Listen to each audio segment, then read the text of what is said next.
Muy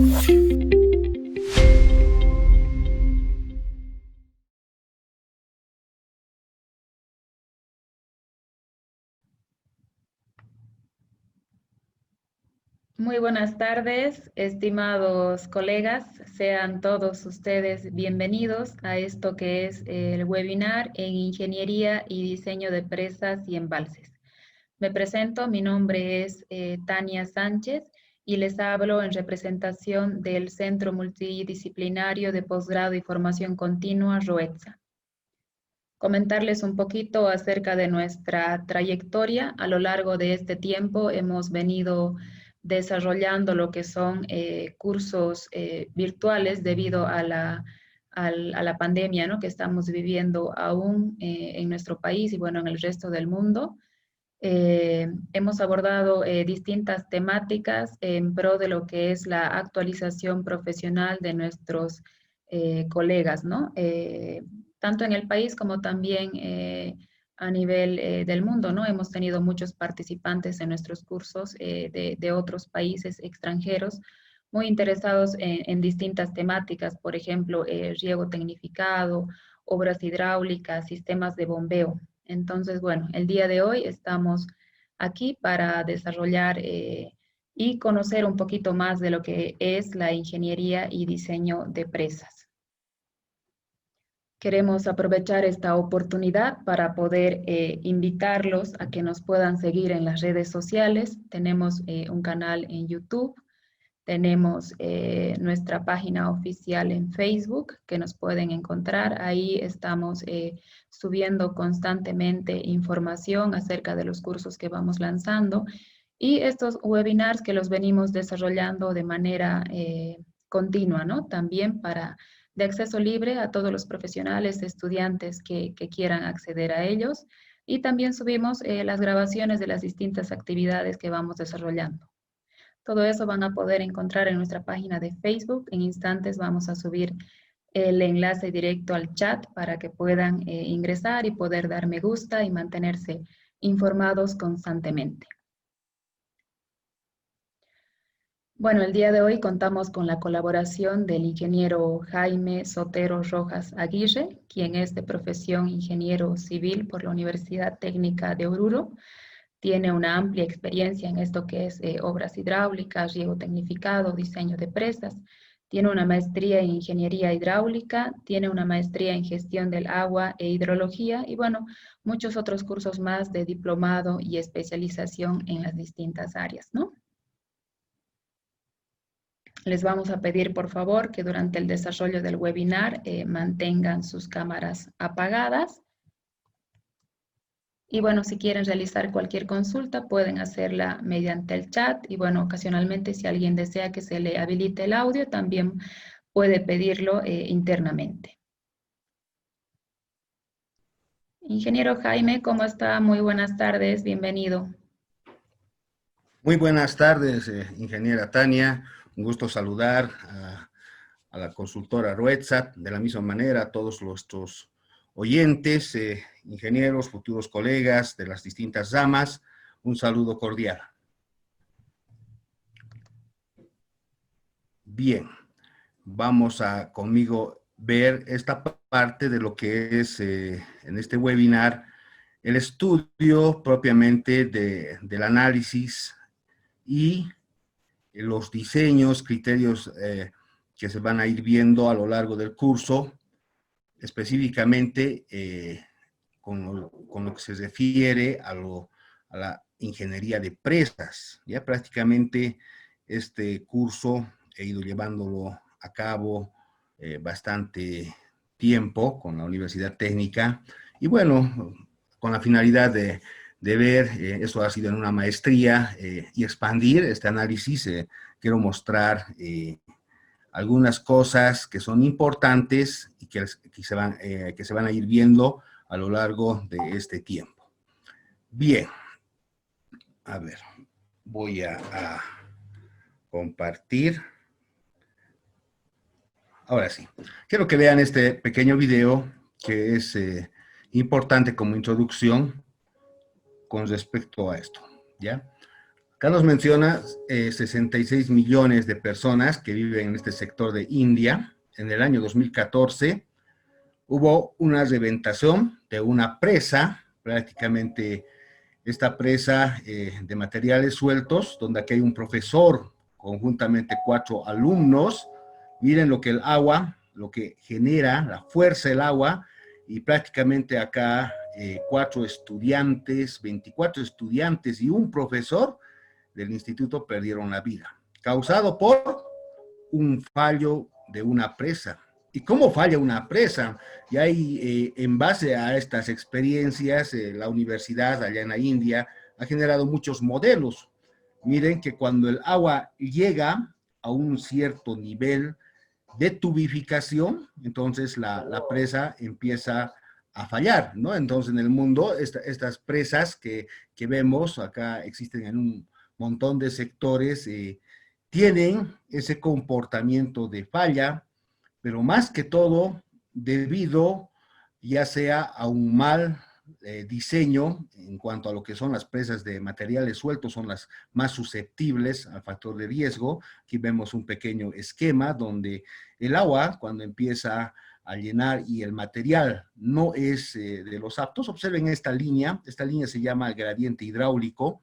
En esta línea que vamos viendo, este gradiente hidráulico, cuando empieza, digamos, el material a salir, como estamos viendo acá, tubificar, en otras palabras, lo que se genera es que todo este sector de peso y la línea de falla, que no es circular, pero lo asemejamos, empieza a deslizarse. Entonces, para ello, lo que tenemos que realizar es el análisis de drenes y filtros, ¿no? Con los filtros y los drenes podemos controlar.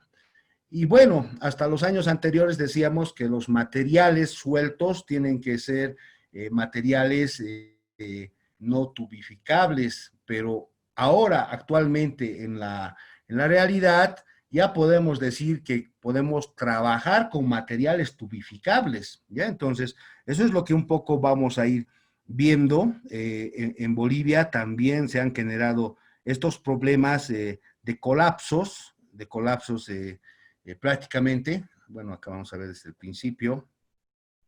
Estos colapsos de presas, específicamente, se puede tener un origen por el diseño, por lo que es la licitación de la obra, por una mala supervisión o a veces el papel del fiscalizador que toma el hecho de que es supervisor. El supervisor depende del fiscal, el fiscal se atribuye la autoridad de ser parte técnica, cuando la máxima autoridad técnica es el supervisor de obras, no así el fiscal solamente define la parte administrativa, ¿no? Pero a veces ocurre esta situación. Por la construcción, específicamente cuando hay empresas que no tienen la suficiente experiencia para poder realizar este análisis, y bueno, también por lo que es la operación y mantenimiento. La apertura y cierre de compuertas muchas veces no se las realiza de manera adecuada. Es por eso que cuando hacemos análisis específicamente en las presas de materiales sueltos o de tierra, que denominamos según la guía, tenemos nosotros un inventario nacional de presas del año 2010 que maneja el concepto de presas de materiales sueltos como presas de tierra. Y bueno, dentro de ello, una mala operación y mantenimiento en un desembalse rápido puede generar una catástrofe también. O bien lo que son los eventos extremos. Últimamente estamos con esto del fenómeno de la niña, del niño, y el cambio climático, que es inminente y que prácticamente tenemos que proyectar la parte hidrológica, especialmente cuando una presa está encima de centros urbanos, que puedan, por lo menos, tener un manejo, un margen en un periodo de retorno de 1000 a 10.000 años, ¿ya? Y eso de 10.000 años no significa que el caudal se duplica como 10 veces más, no, esto está de acuerdo a la parte probabilística. Entonces, dentro de este proceso de colapsos, puede ser por rebalse, por encima de la corona, hay que tomar en cuenta que los materiales sueltos, como son la arcilla, puede ser el mismo limo, no acepta velocidades mayores a 2 metros segundo. ¿Qué ocurre cuando hay un rebalse? Prácticamente las velocidades de agua superan muchas veces los 10 hasta 20 metros segundo, que son inclusive velocidades que pueden erosionar tranquilamente un hormigón ciclópeo. El hormigón ciclópeo soporta máximo 5 metros sobre segundo. Entonces, es más, cuando realizamos vertedores de excedencia, tendríamos que utilizar hormigón armado tipo H35, H28, de tal manera en estos sectores de velocidad podamos proteger o en su defecto generar o colocar disipadores por medio de tubificación, en este caso tuberías de aire. Puede ser por el nivel freático no controlado. Hay que tomar en cuenta que el emplazamiento de una presa no es otra cosa que una obra que en la parte subterránea va a generar infiltración, grandes volúmenes de infiltración a los cuales no estaba acostumbrado el terreno. Entonces, hay que ver cómo se va a comportar frente a este nivel freático, porque muchas veces cuando se construyen las presas, en un sector donde se está colocando, empieza a infiltrarse, por eso colocamos también el manejo, el manejo de un montón de luchones, es decir, perforaciones. Estas perforaciones que colocamos impiden justamente que salga por el vaso. En un momento vamos a ver las partes de la presa. Y en otro sector puede ser que esté emergiendo como una vertiente. Y a veces no entendemos qué está ocurriendo con esa vertiente pequeña que está fuera de la presa, que al final puede ser una tubificación y a lo largo del tiempo puede generar por ese sector un sifonamiento, como ha ocurrido con la presa de Tetón. Una mala disposición de materiales en el cuerpo de la presa. A veces pensamos que la ejecución de obra todo el material es homogéneo cuando explotamos un determinado banco de préstamo. Especialmente esto en materiales de presa de materiales sueltos.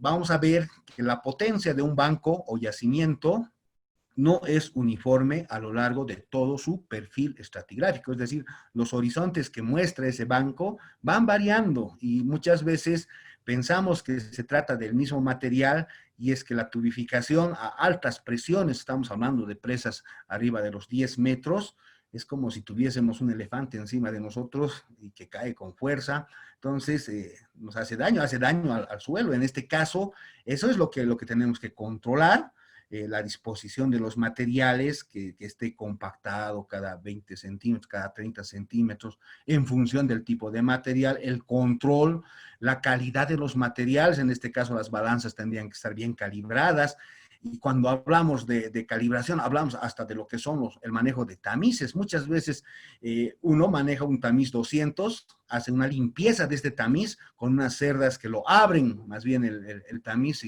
y es que ahí la supervisión tiene que tomar acciones con respecto a lo que es el funcionamiento y manejo de cada uno de estos elementos, específicamente los tamices. ¿Se escucha, no? ¿Todo bien? Sí, Me ingeniero, confirmo. está bien el audio. Ya, muy bien.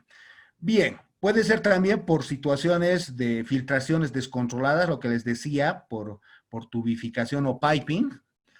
Puede ser por deslizamiento de taludes aguas arriba. Miren que cuando hacemos el diseño de una presa, todos pensamos que el análisis tengo que hacerlo específicamente en el cuerpo de la presa, y no es así.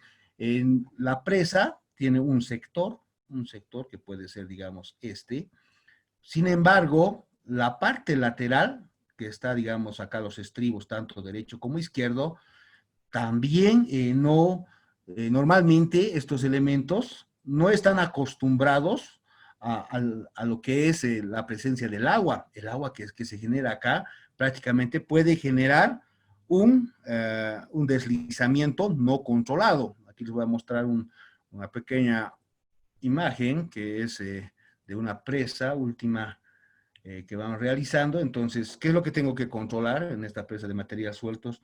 Que acá estos taludes que estamos viendo fuera de la presa también tienen que poder ser controlados en lo que es el deslizamiento, porque no es solamente agarrar aquí el cuerpo de la presa, sino también todos los elementos que conforman el vaso de la presa.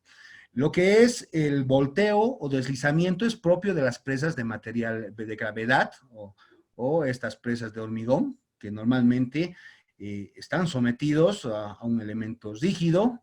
Las presas igual a las de arco, puede ser arco gravedad, bóveda. Entonces hay que verificar cómo se va a comportar, especialmente a lo que denominamos deslizamiento. Y el volteo, antes de que ocurra un volteo, ocurre tracciones en aguas arriba, que empieza a deslizarse, ver esa situación, ese control, que al final se puede realizar algunas obras para disminuir la subpresión. Fallas en la fundación por liquefacción, especialmente en zonas sísmicas. Últimamente se han generado en varios sectores pequeños ondas sísmicas que no son comunes, ¿no? En Tarija este último. Y bueno, ¿qué ocurre con los materiales que se empiezan a tener una liquefacción? Es decir, como si a la arena empezaría a cernir con agua, y prácticamente lo que ocurre es que la arena va a bajar, el agua va a subir, y prácticamente como son elementos bastante pesados, especialmente los de materiales sueltos, puede generar un desalojo de agua de manera abrupta por estas situaciones sísmicas, y este es un problema por liquefacción. También por elementos kársticos, en la parte geológica seguramente van a hablar bastante de esta situación, las calizas, cuando uno realiza las perforaciones a diamantina, verifica justamente los cores, y si encuentra este tipo de presencia de materiales kársticos, hay que utilizar otro tipo de sistema, en este caso de inyección y de control, ¿no? O en su defecto aligerar la presa. Bien, excesivos asentamientos o deformaciones, especialmente presas de materiales de gravedad, es donde más se genera, pero aún así, hasta en elementos que son del tipo arcilloso, de lo que son las pisadas, podemos fundar tranquilamente una presa. Las erosiones de las superficies expuestas por las altas precipitaciones también puede ir generándose por una mala disposición. Muchas veces presas de altura mayor a los 20, colocar en medio algunas zanjas para controlar esto de los niveles de agua que circulan, porque hay que tomar en cuenta que el agua siempre tiende a erosionar por más que escollera que coloque. Entonces, prácticamente en estos elementos, estas causas, como veíamos en el video, está debido a esta falla. Hace años, ya desde el año 1840, se han generado métodos de análisis para poder ver cómo empieza a fallar cada uno de estos elementos, y uno de los métodos comunes es el método de las dovelas, es decir, dividir cada uno de estos, de todos los del círculo de falla, donde existe aquí una cortante y una normal, y bueno, en función de esa cortante y normal, no han pasado años hasta que los métodos de Frobenius, después de Bishop, Jambu, ya ha pasado a Morgenstern, Price, con los cuales se han empezado a realizar el análisis que no solamente considera las normales y las cortantes que se genera dentro de estos elementos. Y acá podemos indicar el famoso círculo de Moore, que es una base para nosotros. En la actualidad ya tenemos elementos finitos, ¿no? Programas como el Limit State, como lo que es el ANSYS, ya nos permite determinar la forma exacta. Sin embargo, al realizar una comparación y una validación, es necesario también contar con algunas propiedades, tanto físicas como químicas de los materiales. A veces hay problemas por tubificación, por la parte química. No olvidemos que la arcilla, por ejemplo, es un material químico que es fácil de cambiar justamente sus propiedades, especialmente cuando el índice de plasticidad supera los 40, 50. Entonces, hay también recomendaciones en la ICOLT y en la SPANCOLT, que actualmente también está aceptado en la norma, en la guía de riegos, con lo cual tenemos que abocarnos. Entonces hay que verificar cómo es el comportamiento, no solamente en el diseño, sino en la ejecución, colocando justamente pequeños elementos. Muchas veces las ataguías son pequeñas presas que me ayudan a analizar el comportamiento del material que se ha emplazado. Entonces, es necesario ver con el manejo de piezómetros cómo se va generando estas líneas de flujo, que son, no es otra cosa que en función de la altura del gradiente hidráulico, las fórmulas de Darcy, en función de un material homogéneo isótropo, podemos verificar si es ese comportamiento. Hay que tomar en cuenta que acá influye bastante la permeabilidad, pero no una sola permeabilidad.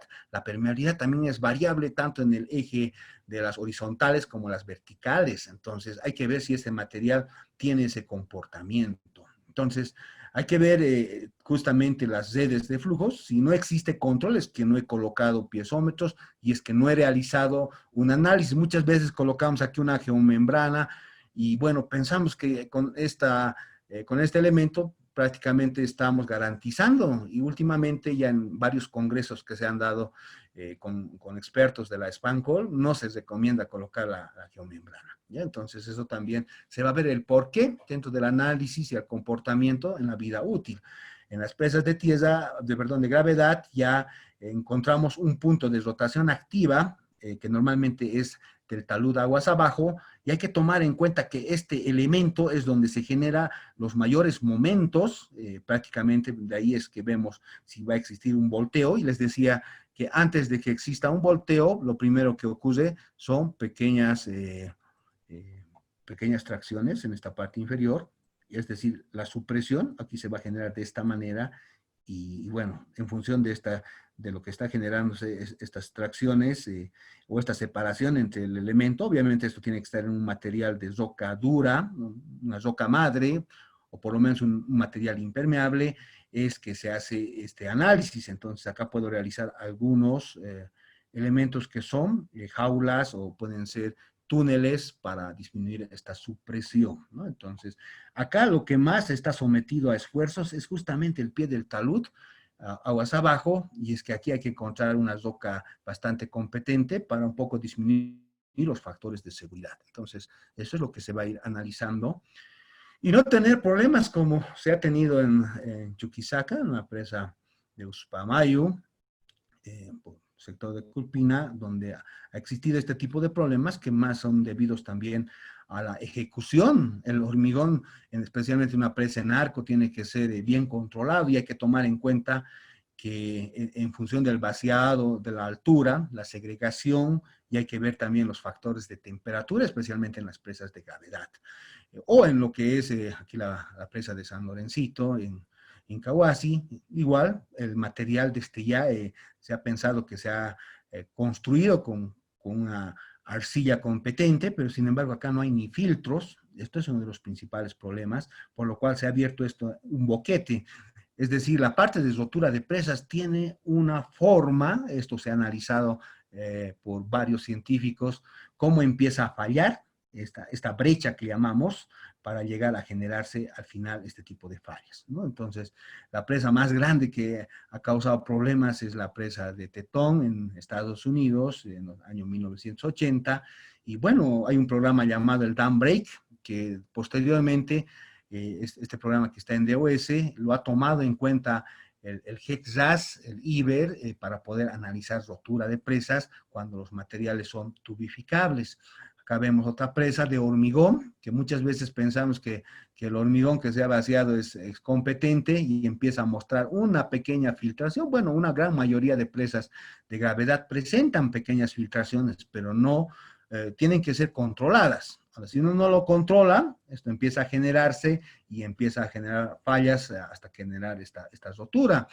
No es solamente verificar que tiene una cangrejera, sino también hay que ver los efectos, si está aumentando o disminuyendo el caudal. Entonces, existen un montón de presas en ese sentido, y bueno, prácticamente lo que tenemos que ver es el comportamiento, el comportamiento de una presa en función a lo que nos muestra los materiales de ejecución. Y bueno, ahí vamos a ver también algunos aspectos de manera general y rápida en este curso. Específicamente, la presa es una obra hidráulica que nos permite, en este caso, almacenar, pero ese almacenamiento hay que ver para qué va a ser, ¿no? Con fines de tal vez generación eléctrica, con fines recreativos, entonces con fines para lo que es riego, etcétera. Entonces, existen más de 45,000 presas grandes en el mundo, ¿no? Que 70% grandes no llegan a 30%, pues esto dentro de lo general, pero hay presas que también superan más de 200 metros. En su mayoría estas presas son aplicados para riego, ¿no? Entonces hay que tomar en cuenta que la presa no es otra cosa que almacenar el agua en épocas de alta precipitación, viendo el tamaño de la cuenca. Para la generación de electricidad hay un 20%, para agua potable, sí manejamos, pero hay que ver, hay 3 calidades de agua en todo lo que es el perfil de la presa, y bueno, la que está en la parte central es la que hay que utilizar, un poquito más de 2/3, y todo eso se analiza también realizando, obviamente, un tratamiento de agua potable que se lo realiza por separado, porque muchas veces el agua que está ahí acumulado tiene que pasar tiempo y tiempo, donde empieza a cambiar justamente por procesos, en este caso de la fotosíntesis, y además elementos que están dentro del agua, están los sedimentos y que bueno, pueden ir cambiando en cuanto a la edad del agua. La protección contra inundaciones, una presa específicamente, si realizamos el análisis de la laminación, el agua que ingresa a una presa y lo que sale, la que entra es bastante mayor o casi similar en función del tipo de obra de vertedor de excedencias con respecto a la salida. Estos son métodos como la piscina nivelada, que vamos a ver un modelo. Y bueno, esto es lo que tenemos que ir controlando y verificando. Hay protecciones también contra lo que son en las ciudades, en las grandes ciudades, por ejemplo, como Tokio, donde el agua prácticamente en las ciudades genera bastante inundación, entonces me prefieren meterlo a, una, a un embalse bajo los parques para poder laminar esa agua, y no es complicado entender ese funcionamiento. Nos sirve como recreación para los botes, para la parte, por ejemplo, ahí tenemos la presa de Angostura, y siempre es un motivo también de paisajismo, porque evidentemente bajo una presa hay una calidad de vida bastante espectacular. Otros que podemos ir viendo, en este caso, para algunos controles, manejo de erosiones, pueden ser presas específicamente para sedimentos, etcétera. Bueno, algunas presas que vemos como la Hiping en China, que es de 305 metros, bóveda, que son en dos lados los arcos, tanto de manera vertical como horizontal. La presa Durek de Tajikistán de 300 metros, que también es una presa de gravedad, que bueno, igual interviene, si ustedes ven el sector donde está generado, y aquí hay roca bastante competente, puede ser una metamórfica, pero hay que ver con qué inclinación tiene estas rocas, eso se lo van a ver con más detalle con el ingeniero geólogo, que tiene bastante experiencia, el ingeniero Casasco. Presas de materiales sueltos, tenemos una presa en la India de 261 metros de altura, y bueno, aquí hay un vertedor que está fuera de la presa, no puede estar dentro de la presa, y este sector es rocoso, entonces la presa simplemente, este es lo que se ha llegado a unir. Hay otra presa en México, en Chiapas, de 262 metros. Bueno, según el inventario nacional, en este caso, como vemos, este libro, bueno, ha sido sacado en 2010 con todas las presas, hasta esa fecha, en todos los sectores. Es más, tenemos dentro de lo que es la biblioteca de datos, la ubicación de todas estas presas. ¿De qué compone una presa? Una cuenca de aporte, que necesariamente tiene que ser una cuenca por lo menos mayor a los 30 kilómetros cuadrados para que sea económicamente factible. Ahora, si es pequeña, evidentemente hay que ver las precipitaciones. Si hay altas precipitaciones, también va a ser factible, como en los sectores de Santa Cruz, que existen algunas presas. Lo que es la parte del embalse es específicamente por donde va a estar todo el vaso, en este caso de agua, hasta donde está prácticamente recubierto en función del nivel de agua estático y el remanso que se genere. Tenemos los estribos, ¿no? Siempre vamos a indicar de aguas arriba, aguas abajo. Es decir, si miro de aguas arriba, aguas abajo, el estribo derecho estará en este sector, y el estribo izquierdo al frente, ¿no? Tenemos un talud aguas abajo, talud aguas arriba, un vertedor de excedencias, el material de protección lo podemos llamar zip-zap, el escollerado, el pie de presa y en la parte superior la corona, ¿no? Entonces decíamos, en una presa específicamente la cuenca es la que define justamente cuánto de cantidad de agua va a ingresar. Tomemos en cuenta que esta cantidad de agua está en función de las estaciones meteorológicas que encontremos. No es suficiente trabajar con una sola estación, hay que trabajar por lo menos con unas 3 estaciones, a no ser que tengamos una estación en el medio de la cuenca para poder ver su comportamiento. Aún así, en función de las alturas o del nivel altitudinal, van cambiando las precipitaciones. Entonces, llega todo esto a un cauce principal de todos los cauces secundarios y llega hasta lo que es el embalse. Lo que nosotros ubicamos es un sector, lo que sea bastante angosto para la parte de donde va a estar el emplazamiento de la presa, pero que tenga también a la vez un vaso bastante ancho y con menor pendiente, ¿no? Ahora, mejor si encontramos un sector donde los sedimentos, a veces los sectores que dibujamos son medio meándricos, puede ser así de esta manera, después de un meandro venga esta situación de tal manera que los sedimentos lleguen a quedarse por acá. Todo eso se va a ir viendo con más detalle. Bueno, la cuenca es justamente la división al área tributaria o a la Divortia Aquarium que se genera y lo podemos realizar rápidamente con programas como el ArcGIS, como el GKHMS, la última versión, genera de manera automática. Y bueno, aquí están todos los elementos que íbamos refiriendo. También en este inventario nos muestra partes de una presa. Bueno, esta es una presa zonificada, donde en la parte central está el núcleo de arcilla, y bueno, en la parte lateral hay tanto filtros como son los drenes, ¿no? Y hay una zona de transición que específicamente es el material que hay que ir controlando para ver el comportamiento. Prácticamente, una vez que se coloca alrededor, en este caso de los espaldones que llamamos, también en los paramentos, o puede ser un material enrocado, se va a generar esa situación de cómo tiene que ser la transición entre un material a otro material en función de los datos, en este caso la granulometría y los datos físicos, el peso específico, el índice de poros, y además también hay que ver los niveles de asentamiento que se va generando. No todos los materiales se asientan de la misma manera. Por eso que en la construcción tiene que ser de manera horizontal. Bueno, ahí están las categorías de uso, que está también en la guía, para riego, agua, energía. Existen las presas del tipo rústico, enzocado, arco, gravedad, contrafuertes, y para contrafuertes necesitamos un cimiento bastante competente, roca dura, con un RMR y un RQD arriba de los 80, para no tener problemas. Y bueno, también clasifica la guía si funciona o no funciona, o si es regular. Y ahí lo muestra presas que son menores a los 10 metros, son presas pequeñas, obviamente menores a 2 metros ya son atajados, no podemos meter como las presas, presas medianas de 10 a 15 y mayores a 15 presas grandes, ¿no?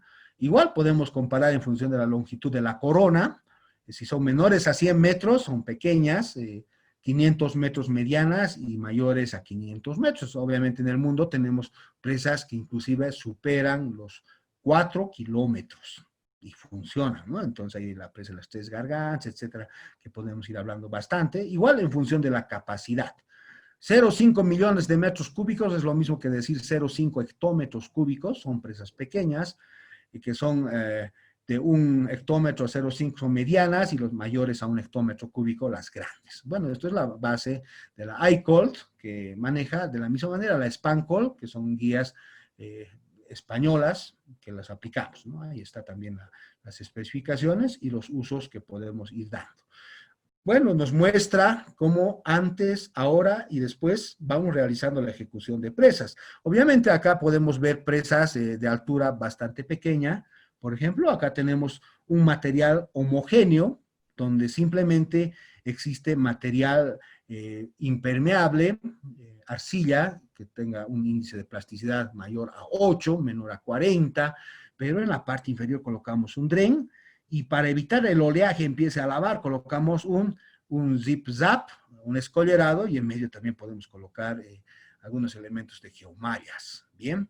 También antiguamente se realizaban la ejecución de este tipo de presas, que en la actualidad podemos ver, estas alturas no superan los 5 metros, inclusive en el orden de los 2 a 5 metros, estas presas que son con núcleo de arcilla, para evitar justamente que empiece esto a tener colapso, primero que tiene que estar bien consolidado y normalmente bien regado, el material también ya, la arcilla hay tipos de arcilla como la montolita que se genera bastante estable y no tiene problemas de lo que es índices de plasticidad similar a 8, y entonces ahí fácilmente colocando una mampostería de piedra podemos mantener esta estabilidad, y esto es una presa rústica, ¿no? Entonces que existe. Esta presa, por ejemplo, última, me ha tocado hacer el seguimiento desde el principio hasta el fin, y esta es la inauguración de la presa Cocarita en Huayllapampa.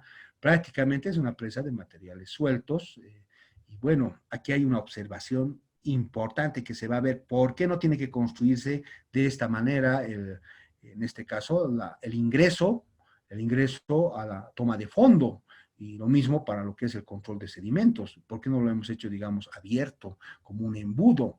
Tiene unos factores que se van a ver con el manejo de un programa llamado HAI 8, y se va a poder ver el comportamiento.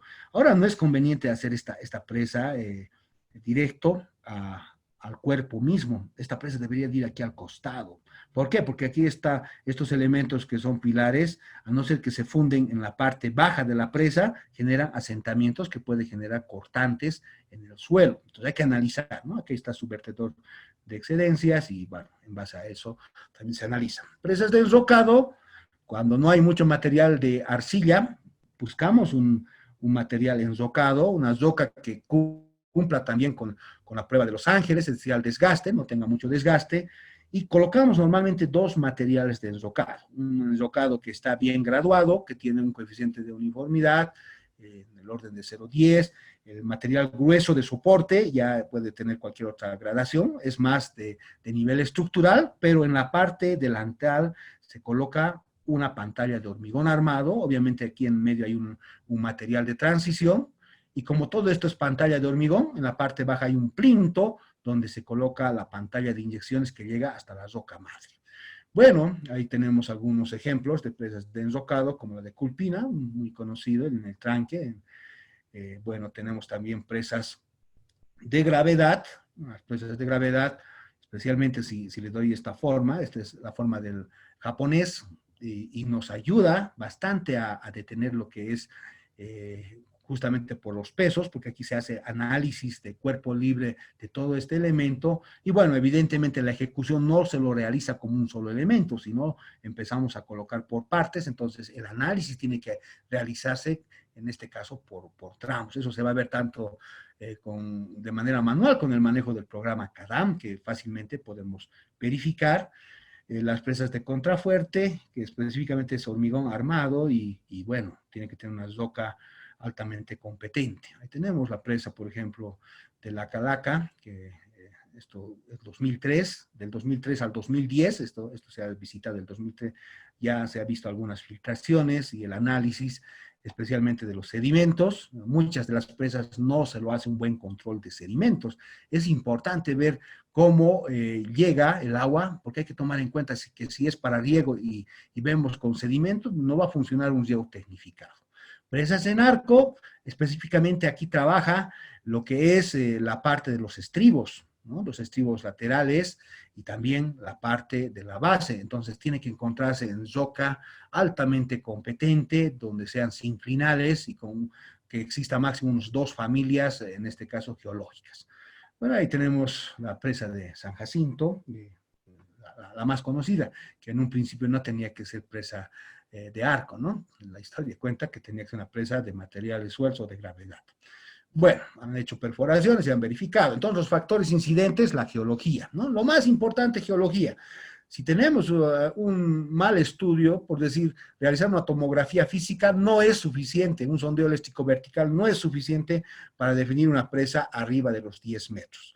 obligatorio realizar perforaciones a diamantina, los luyones, que no es otra cosa que la determinación de la permeabilidad en la roca. La topografía tiene que ser de primer orden. No podemos realizar un diseño con lo que son las imágenes satelitales, por decir. Las imágenes satelitales a lo mucho me sirve para lo que es la delimitación de la cuenca. Hay que ver la disponibilidad más que todo del material de construcción. Si no tenemos suficiente material, hay que cambiar al principio en el diseño y hay que ver, si no, cuánto me va a costar ese material trasladar de un lugar a otro lugar. Hay que tomar en cuenta que si yo busco, tal vez economía, busco una presa de materiales sueltos o de tierra, y no siempre hay ese material alrededor del sector por donde se va a construir. Entonces hay que ver si podemos cambiar a enrocado, mixto también, ¿no? En los costos de las obras, hay que ver la disponibilidad de esos recursos. Actualmente ya existen recursos involucrados para todo tipo de presas, ¿no? Otros aspectos que son las obras complementarias, la parte de sismos, ¿sí? Especialmente ya una presa como un elemento totalmente rígido o un elemento grande no sufre tanto al sismo, pero sí hay que analizar en sectores donde tenemos niveles mayores de la aceleración a 0,3 veces la gravedad, ¿no? Eso es análisis pseudosísmico, ¿no? Ver la tecnología, la parte ambiental, porque obviamente estamos cambiando lo que era el comportamiento. Entonces ahí podemos ver algunos componentes, materiales de construcción, la presa, por ejemplo, ahí de Chaguamayu, detalles constructivos, hay que ver que en la parte superior de la corona muchas veces circula movilidad, y entonces hay que ver, inclusive colocar algunos elementos como son barandas o elementos que puedan proteger. Ha ocurrido en muchas de las presas que movilidad se han entrado, ganado ha ingresado, hasta la gente. No es fácil salir cuando, especialmente el material no es agua totalmente limpia, ¿no? Bueno, en su mayoría es agua limpia porque se sobreentiende que estamos realizando un control. Presas homogéneas, les decía, utilizamos un solo material, arcilla, es más costoso que una presa zonificada, donde el núcleo simplemente es arcilla, y llego a esta parte que es una roca madre, puede ser un RMR arriba de los 60, un RQD arriba de los 50, tranquilamente trabaja. ¿Por qué? Porque la línea de tubificación no es directa, los espaldones. El espaldón, este espaldón aguas arriba tiene que tener un coeficiente de permeabilidad mayor al de aguas abajo. Lo mismo en lo que son las presas con plinto. Aquí requiere bastante operación y mantenimiento en lo que es el hormigón. Y muchas veces, si hay asentamientos diferenciales, podemos tener problemas. Entonces, de todas maneras, hay que realizar un buen control. Entonces, hay que ver la granulometría, el peso específico, permeabilidad, límites de consistencia, cohesión, ángulo de fricción interno, de manera constante en la ejecución de la obra. Ahí vemos que si el material, por ejemplo, es tubificable, ya las fórmulas, todavía manejábamos hasta el año 85 Terzaghi. Actualmente utilizamos la USACE, la USBR, que nos dan a partir del año 2000, 2004. Si el material es tubificable, tiene que cumplir ciertas condiciones en cuanto a la gradación, tanto aguas arriba como aguas abajo. Especialmente, muchas veces vamos a verificar en campo, esto es un ejemplo real que hemos ido a ver, para ver el cumplimiento, no solamente a los tamices del diámetro 15, diámetro 85, hay que ver a otros tamices intermedios más, según la norma que se utiliza. Y bueno, los controles que se realizan en nuestros diseños, ahí vemos las dovelas, especialmente hay programas como el GeoSlope, el Slide, el Plaxis, que hacen este análisis, o bien ya podemos cambiar a métodos de elementos finitos, ¿no? Como el Limited State, etc. El otro control que hay que ver es justamente esto de la tubificación, el CPACE, que vamos verificando en función de estas líneas de flujo, las líneas equipotenciales, justamente que me da la misma presión. Hay algunas recomendaciones, según normativas, cuánto tiene que ser este ancho de corona mínimo, pero realizando una verificación propiamente del análisis dinámico que se genera, y no es otra cosa que aplicar la ecuación de Darcy con la ecuación de Bernoulli, ¿ya? Vemos algunos aspectos constructivos, especialmente las galerías de inspección para la parte intermedia, para ver cómo es el comportamiento ante posibles fallas, sismos, y también para supresiones, para lo que es operación, y la resistencia justamente de los materiales, tanto a tracción como presión. Normalmente casi en el hormigón la resistencia a tracción es el 10% de la de compresión, pero no se da en todas las rocas. Para eso se va a aplicar programas como el Rock Data, el Rock Lab, que realiza un análisis por los métodos de Hoek-Brown. Entonces eso lo van a ver con la parte geológica. La durabilidad, los esfuerzos a largo plazo. Hay que ver cómo se va a comportar no solamente el primer año de funcionamiento, sino a los 5, 10, cuando termina su vida útil y más allá. La parte de la permeabilidad del colocado. Podemos también utilizar el hormigón compactado, el HCR.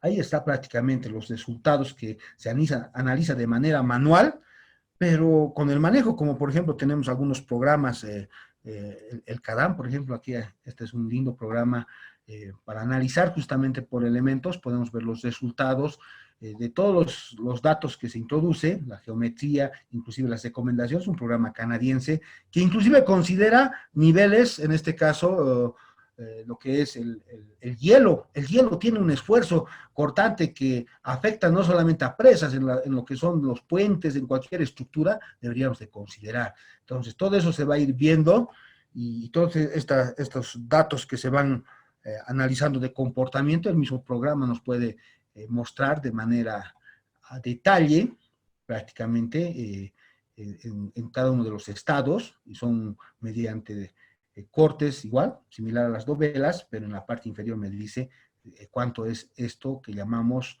sus factores de seguridad. Esto viene según recomendaciones de la norma ICOL. Entonces si son mayores, está perfecto. Entonces ese control se tiene que ir realizando. Bien, entonces ahí también podemos ir analizando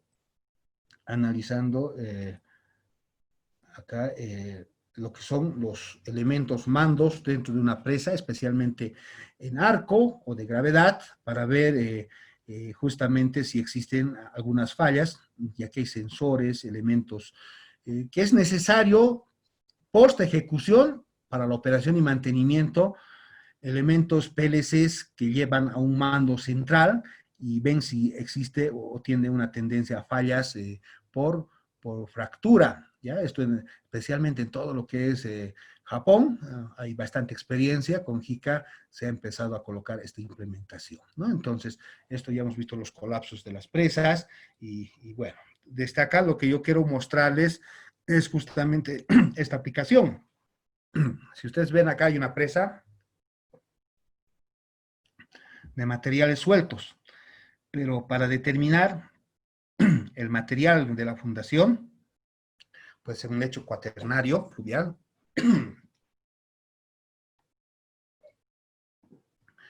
o puede ser un material saprolito, perdón. Muchas veces yo opto por un programa, y eso también seguramente lo van a ver, el Rock Lab. El Rock Lab no es otra cosa que un programa que me permite sacar el coeficiente del ángulo de fricción, el ángulo de fricción y la cohesión de cualquier roca. Prácticamente aquí yo tengo, realizando con un esclerómetro, puedo ver en qué rango está en su megapascales. Obviamente eso hay que transformar a kilogramos centímetro cuadrado. Y bueno, el esclerómetro es el de hormigón, el tipo N, entonces hay que convertirlo a tipo L por tablas, y bueno, ir verificando en función del tipo de diaclasamiento interno, en qué zona va a estar, y bueno, haciendo coser ya me da estos parámetros que directamente esto lo puedo exportar al slide, como es acá, y entonces hay que trabajar con todos los elementos. Esto es una sección que viene justamente de un plano CAD, como estamos viendo acá, que prácticamente busco el más desfavorable, pero puedo analizar en varios elementos que está generándose. Entonces ahí, colocando los datos, el más desfavorable en los análisis es el desembalse rápido. Aquí vemos un valor de desembalse rápido que, realizando el diseño, se verifica prácticamente en cuestión de segundos cómo es el comportamiento, y bueno, ahí podemos ir estableciendo resultados que aquí se pueden mostrar violentamente. Tendría que estar mayor a 1.30, entonces aquí verifico que en este ángulo de falla está justamente para desembalse rápido en el 1.45.6, perfectamente, ahí está el ZIPLA y todos los materiales. Y para verificar, entonces obviamente hay que hacer algunos laboratorios. Voy a mostrar esta parte de las obras hidráulicas, que también se va a ver. Entonces les decía, por ejemplo, aquí hay un vertedor, todos los vertedores que empiezan a analizarse, obviamente aquí tiene que haber una losa, todos los elementos. Hay que verificar cómo se comporta el agua cuando llega a la parte lateral y la inclinación del vertedor, que influye en el ingreso o en el coeficiente M. Entonces, podemos aplicar distintos programas. Por ejemplo, uno de los programas conocidos es el HEC-RAS, que lo podemos trabajar en uno o dos dimensiones, donde prácticamente dentro del análisis que se verifica, podemos ver, ahí está, puede ser las rápidas escalonadas, o puedo utilizar también lo que es el manejo de plantillas en Excel y verificar estos resultados. ¿Qué trabaja acá? La energía específica. ¿De qué depende? Justamente del nivel de la energía potencial, que es de posición, y de la altura de presión del agua. Es diferente, sí, al principio es bastante aireado, por ejemplo, en este caso de este tipo de vertedores, y conforme va bajando, va cambiando ese funcionamiento. HEC-RAS, ¿para qué más me sirve? Para el análisis de sedimentos. También se va a ver un poco de esta parte, y aquí vamos a ver un comportamiento de una presa, donde a lo largo del tiempo, cómo es el sedimento que empieza a comportarse. Miren ahí cómo empieza a aumentar. No siempre el sedimento llega hasta la presa, hasta la parte baja, a veces se queda ahí. Entonces, les voy a mostrar rápidamente un ejemplo, con lo cual, aquí hay un ejemplo de a lo que se va a llegar, que sacamos. Miren, un Tiesen con varias cuencas. Esto no es una presa real, es una presa que normalmente les doy a mis alumnos de maestría, y bueno, en estos lugares aquí hay un Tiesen, con lo cual se va a trabajar. Ellos generan todo este informe, les doy una cuenca, bien, ahí están los distintos lugares. Bueno, yo he hecho un análisis hidrológico de toda esta zona, y bueno, en base a ello, con todas las presas, ellos deciden colocar aquí una presa en Tiraque, le sacan todos los parámetros geomorfológicos, que es parte del primer módulo, y en función de ellos generan lo que es el dietograma, que no es otra cosa que la relación de la intensidad en función del tiempo, más desfavorable, pero para eso necesito los coeficientes de desagregación, que es la parte de hidrología, que se va a verse con el GEC HMS, la última versión, el 4.5, y en base a esto vamos a ir verificando la laminación del agua, es decir, lo que el caudal ingresa a una cuenca y lo que sale por el vertedor es menor. Esto lo podemos verificar manualmente, y bueno, lo mismo puedo aplicar a una presa de gravedad, como estamos viendo.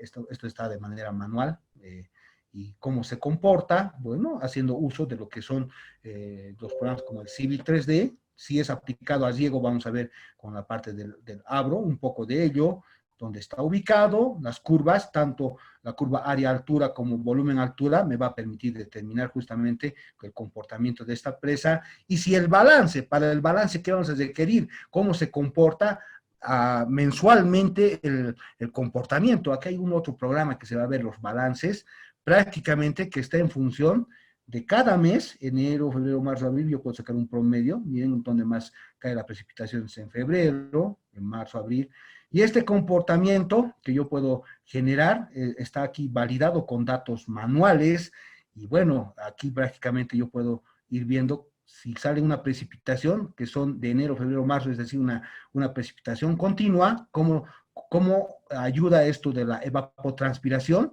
el escurrimiento, que es el coeficiente de escurrimiento, tanto el base subterráneo y el directo es superficial, para al final sacar este caudal. Entonces, esta validación me va a poder permitir ver cómo es el comportamiento en este caso, en las presas. Bien, ahí vamos viendo el modelamiento con el GHMS, los resultados. Miren que acá justamente les he llevado a los alumnos para sacar fotografías, y haciendo uso de un eclímetro y de los datos de fotografías, yo puedo sacar la granulometría. Hay programas, sí. Eso también vamos a ver cómo aplicamos esos programas de la parte para sedimentos. Esto lo voy a meter a un programa de sedimentos para ver el análisis si existe movimiento por las ecuaciones de Siels, pero no solamente eso. Les decía, el criterio para el diseño de los filtros tiene que comportar en función de las fórmulas que esté empleando.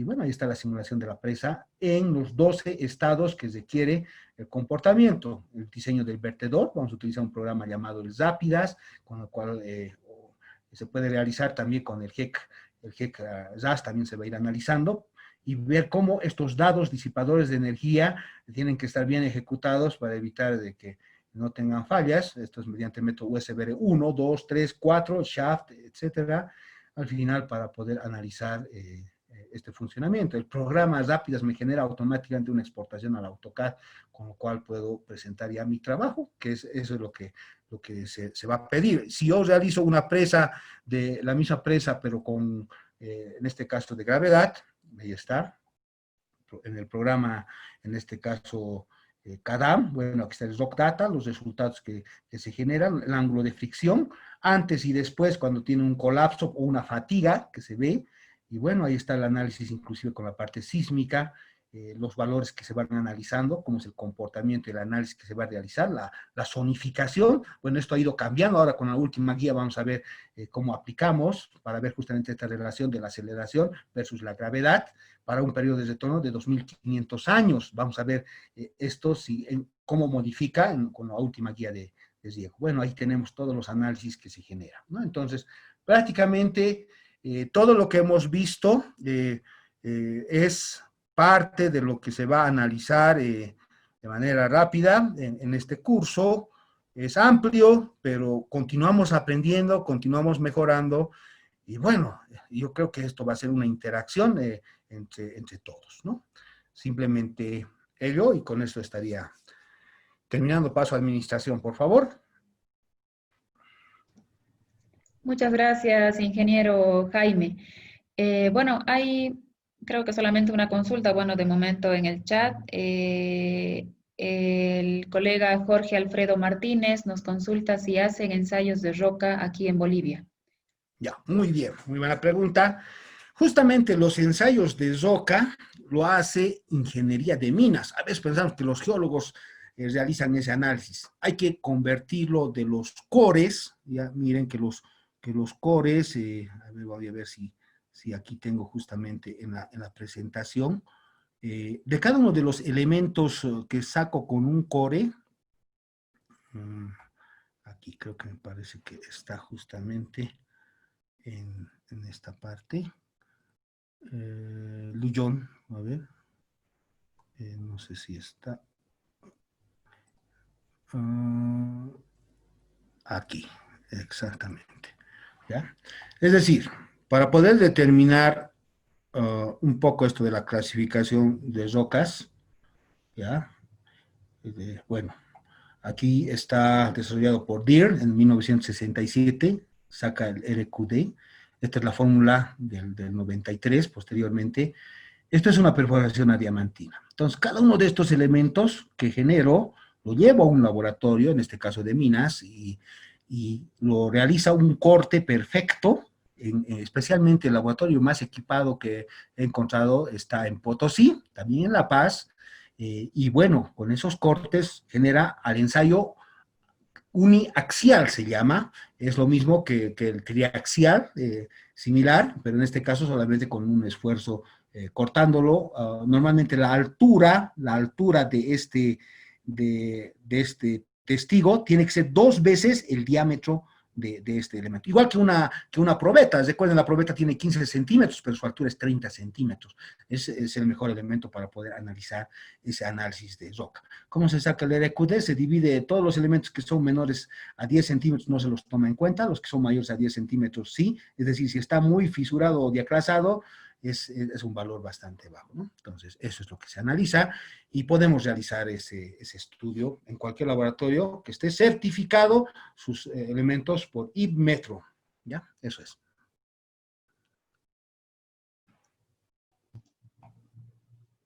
Bien. Gracias, ingeniero. Bueno, siguen entrando algunas consultitas más al chat.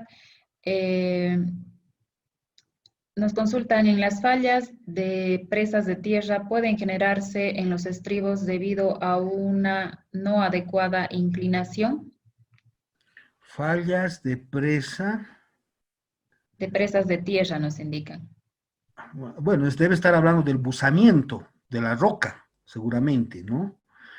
Bueno, evidentemente hay que ver, y eso también se va a analizar en este curso, lo que son las cimentaciones. Bueno, con más propiedad el ingeniero, a ver, de todas maneras les voy a mostrar rápidamente este sector de las fallas, ¿ya? Bueno, específicamente aquí hay bastante sobre esto, pero la última parte me voy a ir. Estas son las familias. Una roca tiene, por ejemplo, aquí, esto que estamos viendo, se repite acá, esto es una familia, ¿ya? O un dips o un buzamiento. Aquí existe otra falla, pero puede ser diaclasa, no puede ser que sea falla. Falla tendría que ser hasta por lo menos una profundidad de unos 400 metros. Entonces, esto que generamos, y esto con más propiedad lo va a dar el ingeniero geólogo, nos determina justamente los 3 sigmas que se da en una roca por los esfuerzos, en este caso, de la presión hidrostática y los mismos materiales, ¿ya? Entonces, sí afecta lo que es la inclinación, pero obviamente que cuando identificamos dónde vamos a ubicar, hay que ver una voladura, en este caso, que la fractura sea, como en este caso, sinclinal, para no tener problemas, ¿ya? Aquí vemos dos familias, etcétera. Todo esto se va a ir analizando con más detalle, ¿ya? Correcto, ingeniero. El colega Luis Ríos nos consulta, ¿hay alguna metodología nacional o internacional para el análisis de rotura de presas y determinar el área de peligro? Dice. Y además, bueno, le consulta qué podría decir acerca de las presas de relave en las minerías. Dice, ¿los estudios son similares o difieren? Ya, muy bien. A ver, la rotura de presa, lamentablemente, para Bolivia específicamente no tenemos una guía. Lo más cercano, las centrales hidroeléctricas como Misicuni tienen unas pequeñas normativas internas, ¿ya? Entonces, obviamente ellos controlan porque han tenido otro tipo de capacitación, pero la SpanCold saca justamente este tipo de estudios, justamente llamado riesgos, se llama el análisis de riesgos. En el capítulo número 9, a ver, voy a ver si está también acá mi libro de la SpanCold, en las guías, establece justamente todos los parámetros que tiene que cumplir, que también se va a ver de manera general, justamente he estado en una de las charlas, yo tengo toda la SpanCold, por si acaso a los que entren, les voy a dar toda la guía, aquí está de la SpanCold, y bueno, aquí está justamente en el último capítulo de construcción y control, ¿ya? Seguridad de presas también aquí. ¿Ya? Hay análisis de riesgos, esta es también una monografía, que se va a ver justamente con un programa, el doctor que ha venido justamente a Bolivia y que ha realizado este análisis. Las presas que más riesgo tienen son las presas de materiales sueltos, justamente por esta situación de análisis de riesgo, y lo divide por las velocidades que se generan en una falla. Yo tengo un trabajo justamente que hice ante una falla por tubificaciones, pero esto lo analiza en función del número de vidas humanas, ¿ya? Las pérdidas que se generan, hace un análisis económico de cada uno de los elementos, en este caso que compone una presa, desde la obra de toma, las cimentaciones, la toma de fondo, qué pasaría si hay fallas eléctricas, etcétera. Son más de 13 parámetros mínimos que se requiere, y bueno, eso también lo vamos a expandir. Justamente hace 2 años han venido los especialistas a darnos un curso muy interesante sobre estas fallas, entonces hay que ver de dónde viene la raíz de estas fallas. En los relaves, específicamente la parte minera, hay que tomar en cuenta la tubificación química, porque hay que tomar en cuenta que los elementos que son justamente producto de la lixiviación, cambia el proceso, y si hay una rotura, porque normalmente hacemos geomembranas, tenemos algunos relaves abiertos, como están allá en Potosí, hay que ver el elemento, si es cianuro, si es algún elemento bastante, bastante degradable. A veces hay que realizar un análisis de con qué elementos se está estabilizando o neutralizando, ¿no? específicamente si no se hace un control, el daño al medio ambiente, y bueno, yo he participado también en algunos estudios para ver qué ocurriría con el efecto de un lixiviado que ingrese bajo tierra y cómo genera esa desertificación y ese proceso, obviamente si encontramos materiales altamente degradables. Entonces, necesariamente los estudios son similares, pero ahí aumentamos el componente químico de la tubificación química específicamente para las relaves, ¿ya? Entonces, un poco de metalurgia, tenemos distintos comportamientos a lo largo del tiempo también, ¿ya? Para ver al final, y para declarar al final un sector de relave que ya ha terminado su vida útil y que no va a tener fallas porque se hace un análisis hidrogeológico subterráneo dentro del estudio. Son similares los estudios que se realizan para las presas, en este caso, donde interviene materiales sueltos para la parte hidrogeológica. Correcto, ingeniero. Nos consultan si hay algún programa que visualice la animación de todos los elementos que conforman las presas en 3D. Existen varios programas, ¿ya? Si me dicen animación, yo puedo utilizar desde el SketchUp hasta el Real 3D Flow. Es un programa, el Real 3D Flow solamente hace animación, no hace el cálculo del agua. El cálculo tridimensional del agua tengo que utilizar el OpenFOAM, que es análisis en 3D. El Iber hace el diseño en 2D, pero no genera las turbulencias de manera vertical.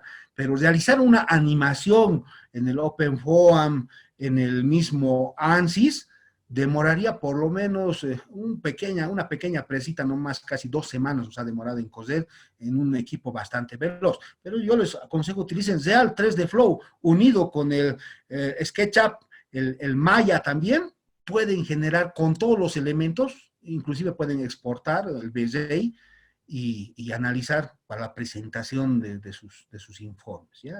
Esto es la parte de maquetación, con el Lumion generan excelentes resultados. Correcto, ingeniero.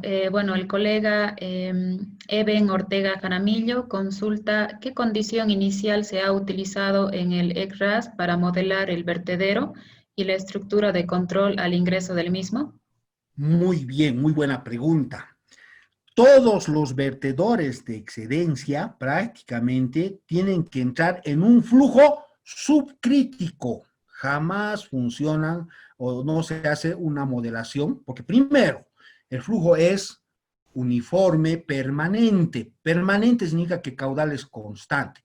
Entonces, claro, podemos hacer el análisis no permanente, las ecuaciones de Saint-Benat. Entonces, mi primera condición es que sea un flujo subcrítico, ¿ya? Es decir, las pendientes son bastante bajas, por encima del nivel del tirante crítico, que me den una pendiente bastante baja. Segundo, algo que es importante, aguas abajo de la presa, el talud que les decía, la inclinación afecta en mi determinación de mi coeficiente, en este caso de vertido. Yo puedo hacer dos tipos de modelación en el HEXRAS. Puedo colocar un vertedor como un inline o puedo realizar el tratamiento de los datos de ingreso, en este caso para la introducción de los parámetros, se llama conservativos para una obra de toma, ¿ya? Entonces, ¿qué más afecta? Lo que son las expansiones y contracciones con la cual el agua está llegando a esta obra, ¿ya? Entonces, eso también tiene un factor que se llama factor de pérdida o el efecto de Coriolis, ese alfa por velocidad al cuadrado sobre 2G, ese efecto también se puede calibrar en el HEXRAS, entonces también hay que establecer ese valor. Y bueno, lo que sí también hay que ver que cuando empieza a cambiar el vertedor aguas abajo, siempre va a haber tirantes críticos. Esos tirantes son los tirantes de validación y de control. Aguas abajo, evidentemente, también tengo que volver a ingresar a un flujo subcrítico. Y bueno, eso está en función de la pendiente natural del terreno, pero para eso no es suficiente dejar aguas abajo directo, hay que hacer una modelación por lo menos unos 100 metros más abajo, y si no, tengo que tener la seguridad de con qué nivel de agua estamos llegando haciendo una modelación de todo el cauce principal que está en el sector del vaso. Eso es. Correcto, ingeniero. El colega Anderson Condori nos consulta qué metodología podría seguir para estimar el hidrograma de salida en una rotura de presas. Hidrograma de salida. Les voy a mostrar, están queriendo ver mi trabajo. A ver, vamos a ver. Les voy a mostrar. A ver, sí, primero que busque. De todas maneras, a ver.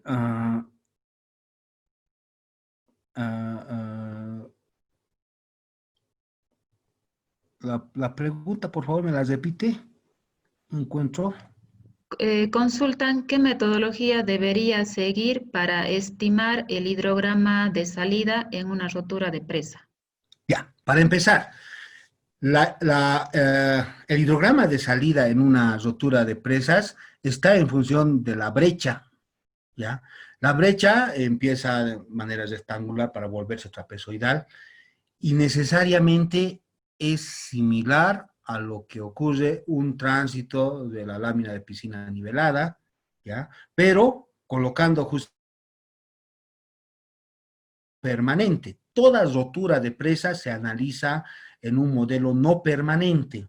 Entonces, más que utilizar el hidrograma de salida, es justamente la ecuación de atenuación o la ecuación de momentum, donde ya interviene las ecuaciones de Sainz-Venant y la ecuación de momentum con la conservación de masa, pero variable en función del hidrograma, en este caso, de ingreso y salida. Entonces, para esto, la ecuación de la brecha, hay 4 ecuaciones, por si acaso, que hay que analizar a cuál se asemeja, en función también del material, ¿ya? Yo al menos, Yáñez es uno de los que utilizo. Por si acaso, Hexas hace ese análisis de rotura de presa perfectamente, y bueno, eso también lo vamos a un poquito ver, si nos alcanza el tiempo. Les voy a mostrar el trabajo que yo he realizado justamente. Miren, esto lo hice en el doctorado en hidrología, análisis de rotura de la presa de Tayaquira, lo que les mostraba. Acá he colocado todos los valores de ubicación. Bueno, es una presa de hormigón, es una cuenca de 800 kilómetros o de 79 kilómetros cuadrados. Y bueno, se ha analizado acá, obviamente hay laminación, tránsito de avenidas, y acá se ha establecido en función de la medición. Aquí estoy yo. Esto es un análisis real de rotura de presa, por si acaso. Aquí están los factores de riesgo, que es una presa de hormigón. Se lo ha analizado esta brecha, que les decía, la forma de la brecha, la altura, por las fórmulas del Alonso Peuser, y en función de la calibración con los puntos que hemos elevado, se ha empezado a analizar los datos de caudal. Esta es una simulación que se exporta al Hexas, se lo coloca a la brecha, y bueno, se lo hace una simulación, y prácticamente aquí vemos que el tiempo de formación de la brecha y la anchura son parámetros que son más difíciles de determinar, pero que hay que calibrar justamente por modelos empíricos, ¿ya? Y hacer análisis de sensibilidad, ¿ya? Entonces, algo de esto vamos a analizar. Esto se puede decir, sí, una animación, cómo es antes y después de la rotura. Esto es antes y en la rotura. Y si aquí existen poblaciones, puede generar en cuestión de minutos un desastre total. Aquí se analiza la sensibilidad de los tramos para que no existan este tipo de fallas. Bueno, estos son lo que son los errores y warnings que se genera en todo lo que es esto de las presas. Ya, eso. Bien. Correcto, ingeniero. El colega Jorge Martínez consulta cómo se calcula la separación de las juntas de dilatación en presas de hormigón y si podría mostrarnos alguna experiencia y qué normativa aplica. Sí, bueno, yo quisiera mostrarles muchas cosas, ¿ya? Tal vez esta va a ser la última pregunta. Justamente, ahorita es buscar, tengo yo un curso que dictar, por cierto, dentro de una media horita más, por favor. A ver, las juntas de dilatación, les voy a mostrar otro programita, rápidamente. A ver, ¿dónde estás? PipeFlow Wizard, Advisor. Están en función, bueno, la norma española es la que más comparte esa situación, pero para hormigón muchas veces yo establezco el comportamiento, ¿ya?, de las juntas de dilatación, contracción, en función del material, ¿ya? Yo les aconsejo que utilicen este programita que es inclusive para canales perfectamente. El hormigón armado, el hormigón y el acero son similares y tienen un coeficiente de expansión lineal de un orden de 0.001450 metros sobre metros. Y está en función de la temperatura. Mayor temperatura, el delta de temperatura, este es de lo que es el frío al calor, me va a generar justamente cuánto es esta falla para colocar mi junta water stop, ¿ya? Entonces, este cálculo se realiza en función de la temperatura, ¿ya? Entonces, si yo coloco a una menor longitud, por decir a 2 metros, me va a dar, bueno, evidentemente esto está también en función de las características que estoy colocando. Entonces, la ecuación viene de la ecuación de Hooke, ¿no? La ecuación de Hooke de dilatación-contracción, y específicamente el espesor de los elementos en la parte donde más va a tener las fallas, va a ser en la parte superior, porque tiene menor anchura que en la parte baja, ¿no? Entonces, normalmente es recomendable cada 5 metros, no tenemos ningún problema en las presas de hormigón, ¿ya? Entonces, con más detalle, las fórmulas de Hooke sí vamos a analizar y vamos a ver el efecto justamente de la curva, tanto cuando estamos en temperaturas bajas como en temperaturas altas, y cómo podemos ver el comportamiento también de las juntas estructurales. Una cosa son las juntas de expansión y otras son las estructurales, cómo trabaja justamente a la tracción, ¿ya? Correcto, ingeniero. Muchísimas gracias por su tiempo. Creo que de esta manera, bueno, estaríamos concluyendo con esto que era la temática ingeniería de diseño de presas. Como bien lo mencionaba, bueno, es muy amplia, ¿no? Hay que conocer de bastantes ramas de la ingeniería, hidrología, hidráulica, el cálculo estructural y hasta de geología, ¿no?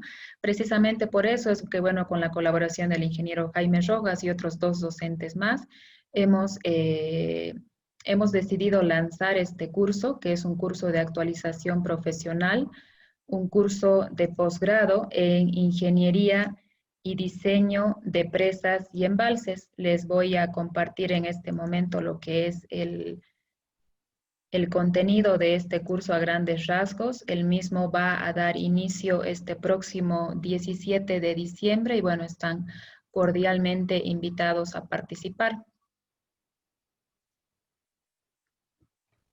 El curso en sí va a estar conformado por 5 módulos en total.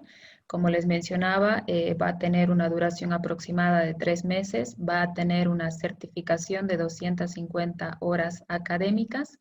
Este curso ha sido lanzado igualmente en coordinación, tanto con el Centro Multidisciplinario ROETSA y con el Colegio de Ingenieros Civiles Bolivia, a la cabeza del ingeniero César Pérez, con quien hemos coordinado en todo este tiempo para lograr consolidar y lanzar este curso. Así también cuenta con el aval de la Facultad de Ingeniería, de la Facultad de Ciencias y Tecnología de la Juan Misael Saracho, que es la universidad pública de aquí del departamento de Tarija, en Bolivia. Y bueno, les voy a ir mostrando un poquito de lo que va a ser el desarrollo de estos 5 módulos. El módulo 1 sería SIC e hidrología para presas. El módulo 2 sería geología, geotecnia y aporte de sedimentos en presas. El módulo 3 sería análisis y diseño de presas de materiales sueltos. El módulo 4, análisis y diseño de presas de gravedad y en arco. El módulo 5, diseño de obras hidráulicas para presas. Como podrán ver, bueno, se van a emplear bastantes software, Global Mapper, Idrisys, Civil 3D, ECHMS, Aquifer Test, Sediment, ECRAS, como ya lo mencionaba el ingeniero Jaime en su exposición. Afortunadamente, a lo largo de este tiempo, bueno, en lo que es nuestra carrera profesional de ingeniería civil y, bueno, ramas afines, se van desarrollando constantemente distintos software que pueden seguramente alivianar mucho el trabajo, pero para poder hacer la aplicación correcta de los mismos, pues hay que conocer los conceptos y saber interpretar los resultados, ¿no? Es así, estimados colegas, que bueno, realizamos la cordial invitación a todos ustedes para que puedan participar de este curso. Vamos a estar muy atentos a sus consultas para poder brindarles mayor información. Aún tenemos el tiempo para la inscripción y todo lo demás. Y bueno, quisiera dar en este momento la palabra al ingeniero César Pérez para que también les pueda hacer la invitación correspondiente.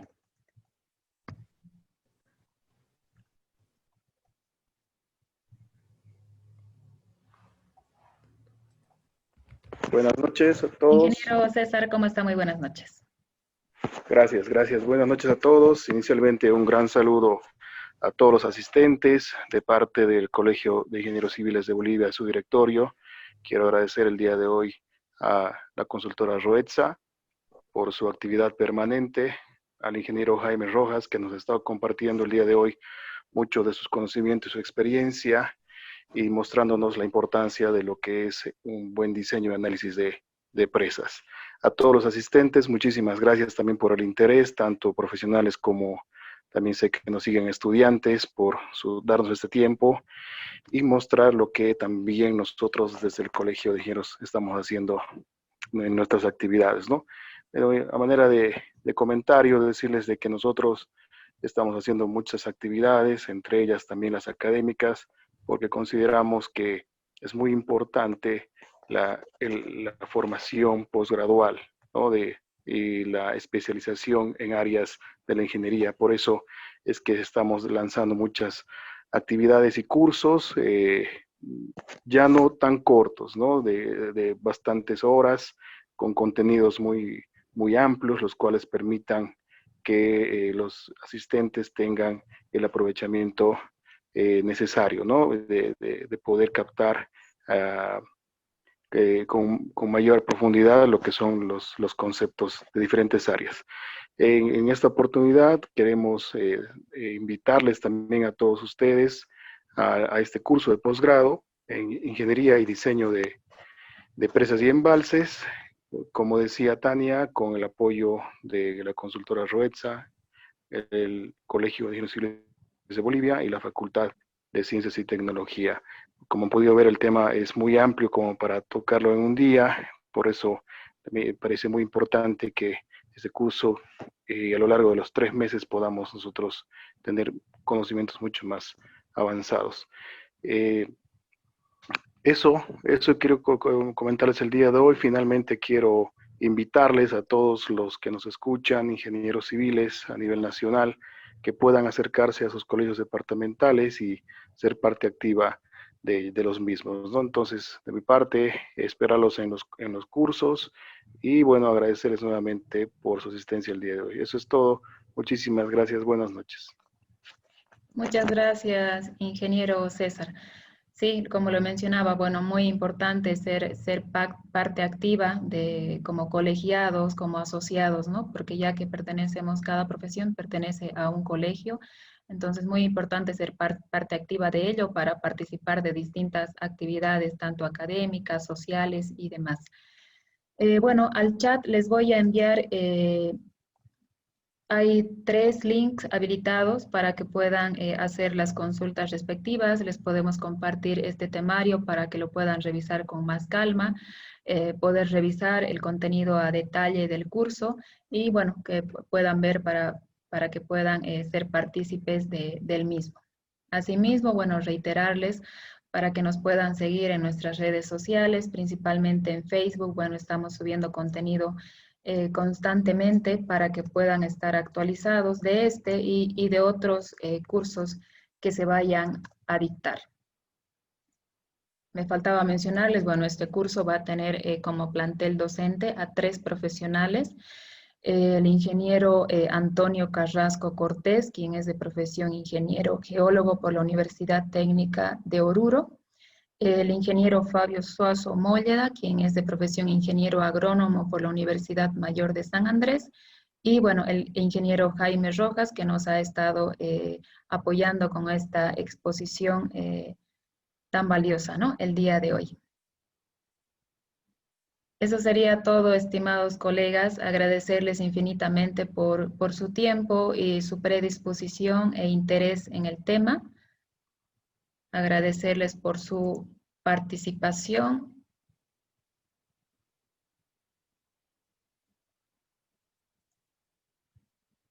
Muchísimas gracias. Que tengan todos un buen resto de jornada.